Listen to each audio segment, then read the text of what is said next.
Hey guys, welcome to my YouTube channel unique learning tricks.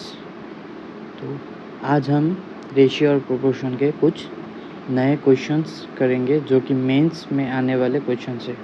तो इसीलिए मैं सबको यही रिक्वेस्ट करूँगा कि सब लोग मेरे इस वीडियो को बिना स्किप करके देखना और लास्ट तक देखना। तो जो 5 क्वेश्चंस है वो 5 ही अलग अलग टाइप के क्वेश्चंस है, तो बिना स्किप करके देखना। और जिन लोगों ने मेरा पहला वीडियो नहीं देखा है रेशियो प्रोपोर्शन का, वो लोग देख लेना, नहीं तो ये वीडियो समझने में आपको थोड़ा प्रॉब्लम होगा। तो आइए शुरू करते हैं।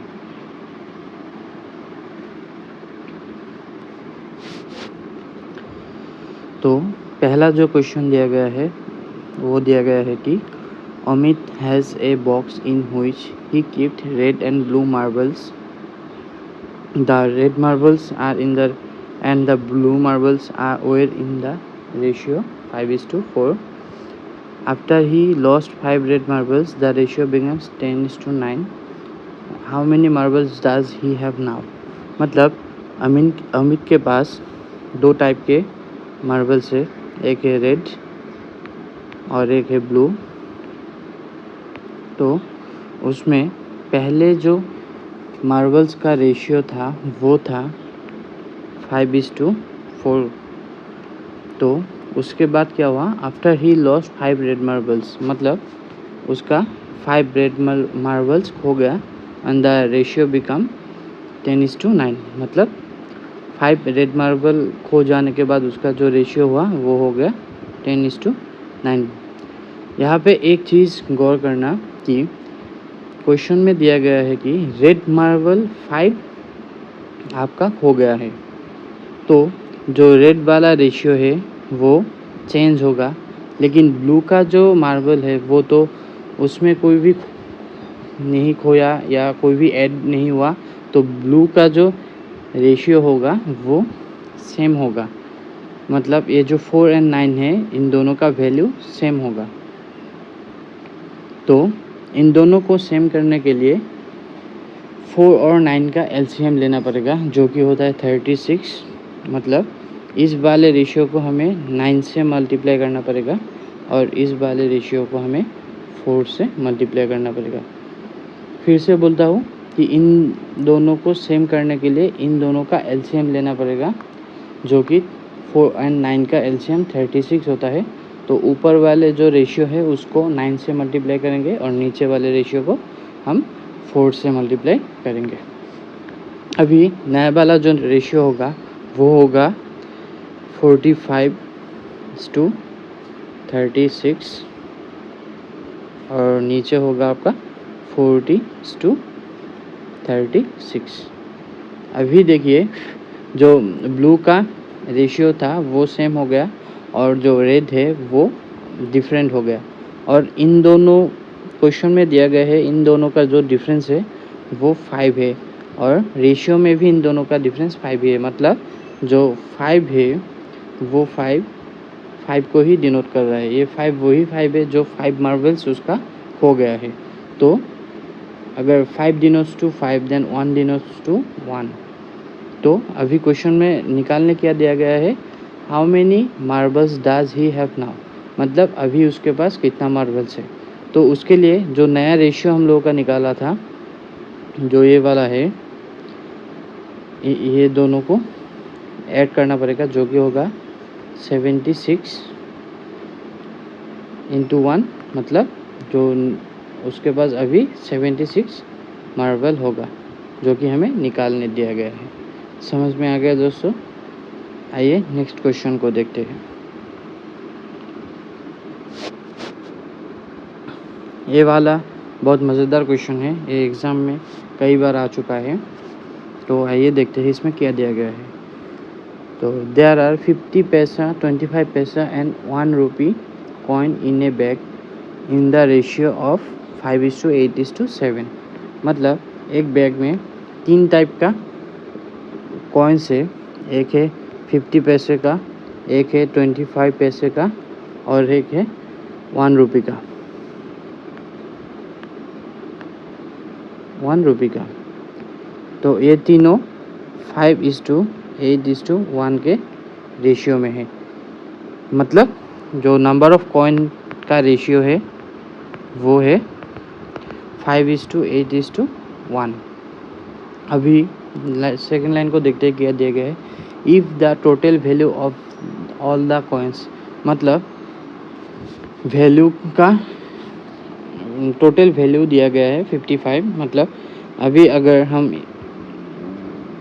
50 पैसे का 5 कॉइन लेंगे तो इसका वैल्यू होगा 2.5 रुपीज़। और 25 पैसे का अगर 8 कॉइन्स लेंगे तो वो होगा 2 रुपीज़। एंड 1 रुपये का अगर 1 लेंगे तो वो 1 रुपये ही होगा। तो अभी क्वेश्चन में क्या दिया गया है, इन तीनों का जो सम है वो दिया गया है आपको 55। मतलब इन तीनों को अगर प्लस करेंगे तो आएगा हम लोगों के पास 5.5। ये डिनोट कर रहा है हम लोगों का इस 55 को, 55। यहाँ से हम डेसिमल को हटा देंगे तो आएगा 550। तो 1 डिनोट्स टू 10। तो यहाँ पे 1 डिनोट्स टू 10 आ गया हम लोगों के पास। और क्वेश्चन में निकालने दिया गया है कि how many 25 paisa coins are there in the bag. मतलब 25 पैसा कॉइन जो है वो कितना था उस बैग में। तो रेशियो के हिसाब से हम लोगों के पास 25 का जो कॉइन है वो 8 है। तो 8 इंटू 10 मतलब 80। तो 25 पैसे का कॉइन जो है वो हम उस बैग में है 80। समझ में आ गया दोस्तों? आइए नेक्स्ट क्वेश्चन को करते हैं।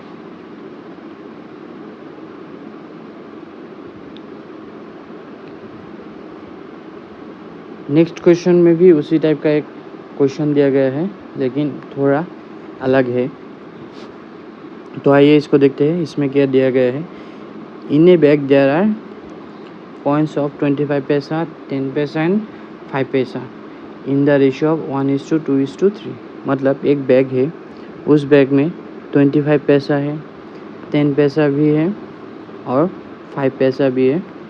और ये तीनों 1:2:3 के हिसाब से है। मतलब तीनों का कॉइन का जो रेशियो है वो है 1:2:3।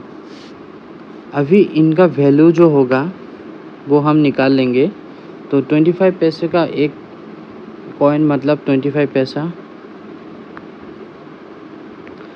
10 पैसे का 2 कॉइन मतलब 20 पैसा और 5 पैसे का 3 कॉइन मतलब 15 पैसा।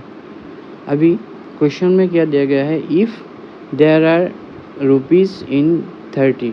मतलब इन तीनों का जो सम है वो मिला के 30 रुपीज़ होगा, क्वेश्चन में दिया गया है।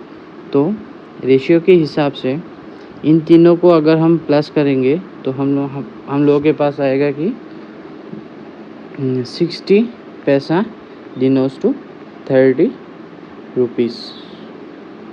अभी यहाँ पे एक चीज़ देखना कि जो ये 60 है ये है पैसों में और ये जो 30 है ये है रुपीज़ में। तो हमें दोनों का यूनिट सेम करना पड़ेगा। उसके लिए क्या करना पड़ेगा, 60 पैसे को 60 पैसा ही रखेंगे और इस 30 जो रुपीज़ है इसको हम 100 से मल्टीप्लाई करेंगे। तो ये आ जाएगा 3000 रुपीज़, सॉरी 3000 पैसों।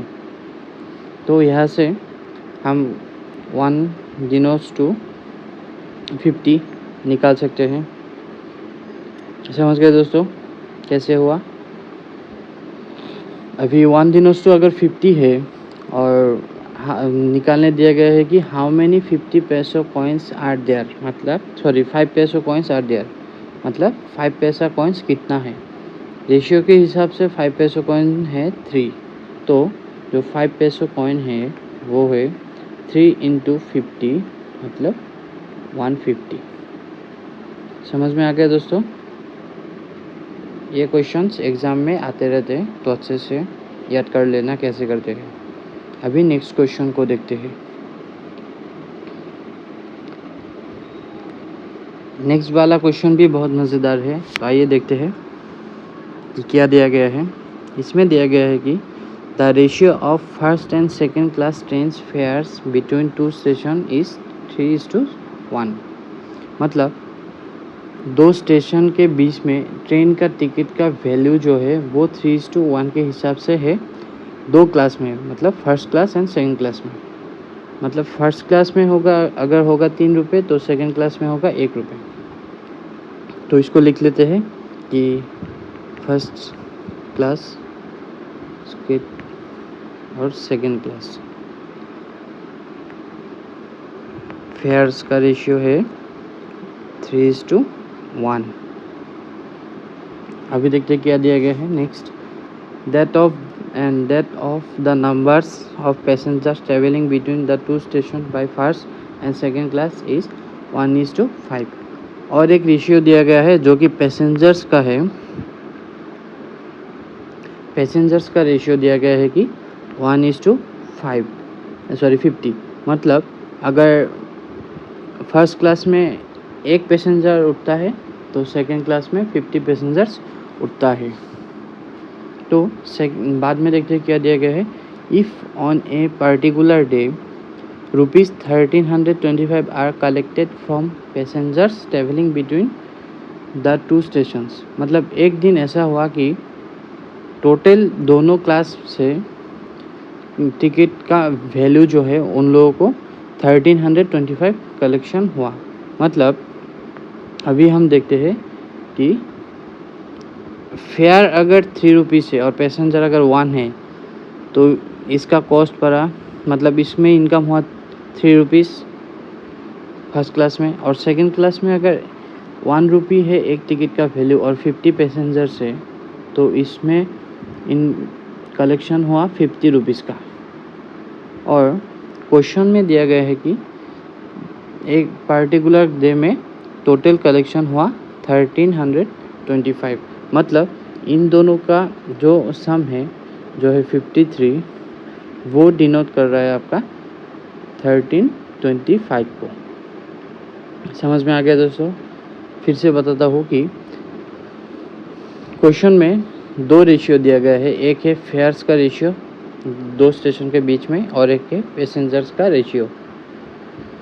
और जो एक पर्टिकुलर डे में उन लोगों का कलेक्शन हो 1325। मतलब अगर फेयर 3 रुपीज़ है और पैसेंजर 1 है तो इसमें कलेक्शन उनका 3 रुपीज़ हुआ, क्योंकि एक टिकट का वैल्यू 3 रुपीज़ दिया गया है और पैसेंजर एक ही है रेशियो के हिसाब से। और सेकंड क्लास में टिकट का वैल्यू जो है वो है 1 रुपीज़ और पैसेंजर जो है वो है 50 पैसेंजर्स। तो इसके हिसाब से उन लोगों का कलेक्शन हुआ 50 रुपीज़ सेकेंड क्लास से। और उस एक पर्टिकुलर डे में कलेक्शन हुआ 1325। मतलब इन दोनों का जो सम है वो डिनोट कर रहा है 1325 को। तो यहाँ से 1 डिनोट्स टू 25 हमें मिलेगा कैलकुलेट करने से। तो अगर 1 denotes to 25 then the amount collected from the second class passengers in is, मतलब सेकंड क्लास पैसेंजर से अमाउंट कितना कलेक्शन हुआ वो निकालने दिया गया है। तो सेकंड क्लास के पैसेंजर से कलेक्शन जो हुआ वो हुआ 50 इंटू 25। 50 क्योंकि 50 पैसेंजर्स था और 1 रुपये पर टिकट का वैल्यू था, और 1 डिनोट्स टू 25, इसलिए इन दोनों का मल्टीप्लाई होगा। तो इसका जो वैल्यू होगा वो होगा 1250। समझ में आ गया दोस्तों? अगर नहीं समझ में आया तो कमेंट में ज़रूर बताना। अभी लास्ट क्वेश्चन को देखते हैं। ये क्वेश्चंस मेंस में आया हुआ एक क्वेश्चन है। आइए देखते हैं क्या दिया गया है। In A office of 1200 employees, the ratio of urban and rural members of staff is 8:7। मतलब एक ऑफिस है, उस ऑफिस में टोटल 1200 एम्प्लॉइज़ है और इसमें से अर्बन है कुछ और रूरल है कुछ। इन दोनों का रेशियो दिया गया है 8:7। और नेक्स्ट में after joining of some new employees out of which 20 are rural, मतलब नेक्स्ट कुछ और एम्प्लॉइज़ ऐड हुआ है जिसमें से 20 एम्प्लॉइज़ रूरल है। तो यहाँ पे जो ये 8 + 7 है, इन दोनों का जो सम है 15, ये डिनोट कर रहा है हम लोगों का 1200 को, मतलब 1:80। अगर 1:80 हुआ तो अर्बन में कितना हुआ रेशियो के हिसाब से 8 × 80 = 640, और रूरल में 7 × 80 = 560। ये होगा 1200 जब था उसमें एम्प्लॉइज़ का टोटल नंबर्स अर्बन और रूरल के हिसाब से। अभी क्या निकालने दिया गया है कि अभी क्वेश्चन में क्या बताया गया है कि नया कुछ एम्प्लॉइज़ और ऐड हुआ है जिसमें से 640, जिसमें से रूरल है आपका 560 + 20 जो कि हमें दिया गया है, लेकिन अर्बन जो है उसमें कितना ऐड हुआ है वो नहीं दिया गया, तो उसको हम x मान लेंगे। और इसका जो रेशियो है वो दिया गया है 5/4। जो x है वो अर्बन में हुआ ऐड एम्प्लॉइज़ का उसे डिनोट कर रहा है, जो कि हमें निकालना है। तो यहाँ से हम x का वैल्यू निकालेंगे। तो आइए कैलकुलेशन करते हैं। तो 580/4, तो 4 से इसको काटेंगे तो आएगा 145, और दोनों को क्रॉस मल्टीप्लाई करेंगे तो आएगा 640 + x।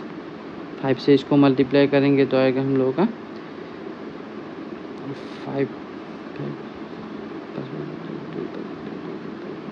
725। तो यहाँ से हम लोगों का x जो है वो आ गया 85। ठीक है दोस्तों, क्वेश्चन में क्या निकालने दिया गया था, the number of new urban employees is. तो हमने x को न्यू अर्बन एम्प्लॉइज़ मान लिया था, तो यहाँ पे जो हमें निकालने दिया गया वैल्यू है वो है 85, मतलब 85 लोग अर्बन एरिया में जॉइन हुआ था, मतलब न्यू एम्प्लॉय का जो नंबर है वो है 85। तो आज के लिए यही तक। तो कैसा लगा मेरा ये वीडियो वो कमेंट में ज़रूर बताना, लाइक करना, शेयर करना वीडियो को, और फिर से बोल रहा हूँ बिना स्किप करके वीडियो को एंड तक देखना। तो आज के लिए इतना ही, धन्यवाद।